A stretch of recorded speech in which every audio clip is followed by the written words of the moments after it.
मैं एक बड़ी खबर बता दूं, पुंछ में बड़े ऑपरेशन को अंजाम देने की तैयारी में सेना। इस वक्त की बड़ी खबर, मुठभेड़ स्थल से के पास की मस्जिद से की गई अपील। शॉट्स दिखाएं।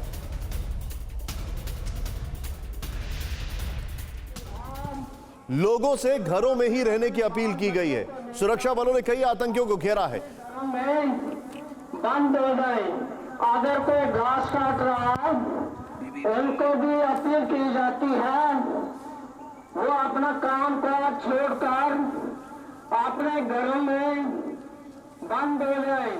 मैं सीधे चलूंगा पुंछ से शोपियान। मुझे अंकित ने बताया था पुंछ से शोपियान बहुत ज्यादा दूर नहीं है। मेरे सभी मेहमानों के पास मैं आ रहा हूं, लेकिन एक क्विक रिएक्शन इरफान, मैं आपसे समझना चाहूंगा, अगर बात की जाए कश्मीर में तो वहां पर अभी क्या हालात हैं? क्या वहां पर भी एक जिसको कहा जाता है अंग्रेजी में एक अनसर्टन नर्वसनेस है कि कुछ बड़ा होने वाला है? बिल्कुल सही निशांत। देखिए, पहले मैं तो कह दूं, दिल्ली से कश्मीर तक इस समय तमाम जो मशीनरी है हमारी वो फुल एक्शन मोड में है। आप देख रहे हैं पुंछ में आर्मी चीफ खुद रिव्यू कर रहे हैं, जायजा ले रहे हैं ऑपरेशन का। इसी तरह घाटी में लगातार back to back review meetings हो रही है और सिक्योरिटी जो है वो हाई अलर्ट पर है।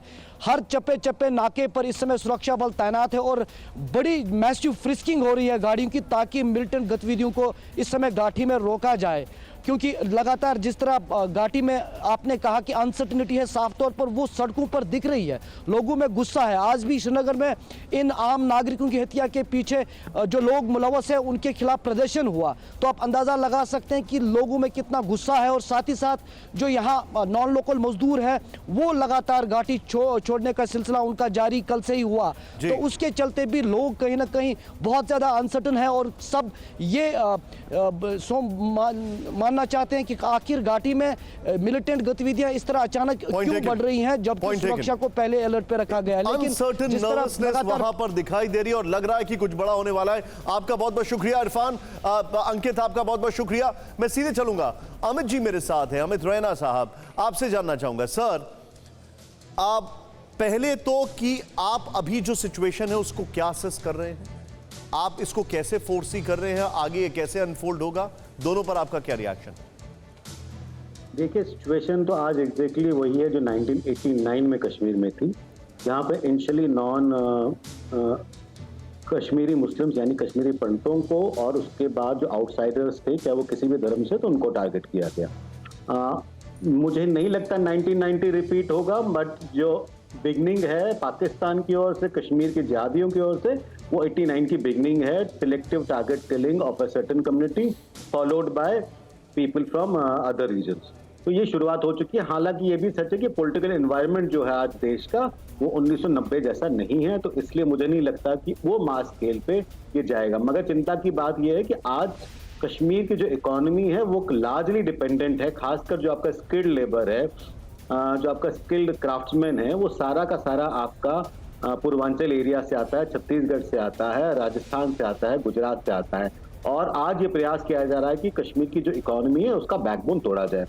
दूसरी जो सबसे बड़ी समस्या रही है, और मैं कई दिनों से ये बात कह रहा हूँ, कि आपने 2019 में जब आपने कश्मीर में 370 निरस्त किया, 35 से निरस्त किया, आपने एक सोचे सहज प्लान की तरह किया, क्योंकि 30 साल से कश्मीर में जिहाद चल रहा था और कुछ नहीं चल रहा था। वहाँ डेवलपमेंट का कोई इशू नहीं है, डेवलपमेंट काफी प्रदेशों से काफी बेटर है, compare to UP, compare to Madhya Pradesh, compare to Chhattisgarh, काफी प्रदेशों से काफी बेटर है जम्मू कश्मीर का विकास।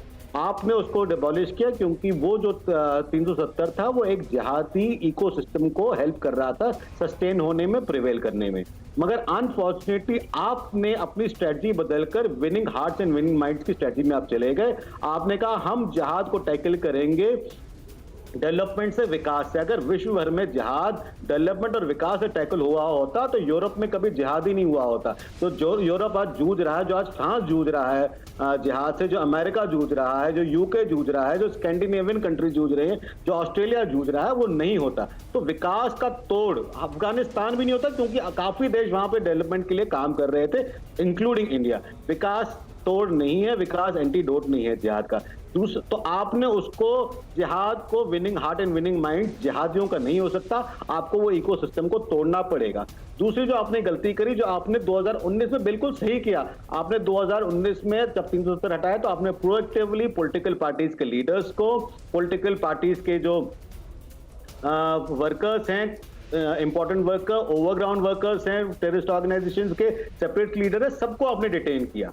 और जैसे जैसे आपने उनको छोड़ना शुरू किया, जैसे जैसे आपने उन पे ढील देनी शुरू करी, जैसे जैसे आपने नजरबंदी हटाई, कश्मीर की हालतें वापस खराब हो गई हैं।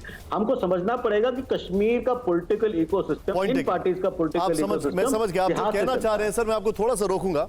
आपका ये कहना है कि कश्मीर को वैसे ट्रीट नहीं कर सकते हैं जिसको आप कहें कि you have to have a velvet glove in an iron fist, ये आप कहना चाह रहे हैं, जो मैं समझ गया आपकी बात। परवाह देश की, सोमवार से शुक्रवार रात 10 बजे TV9 भारतवर्ष पर।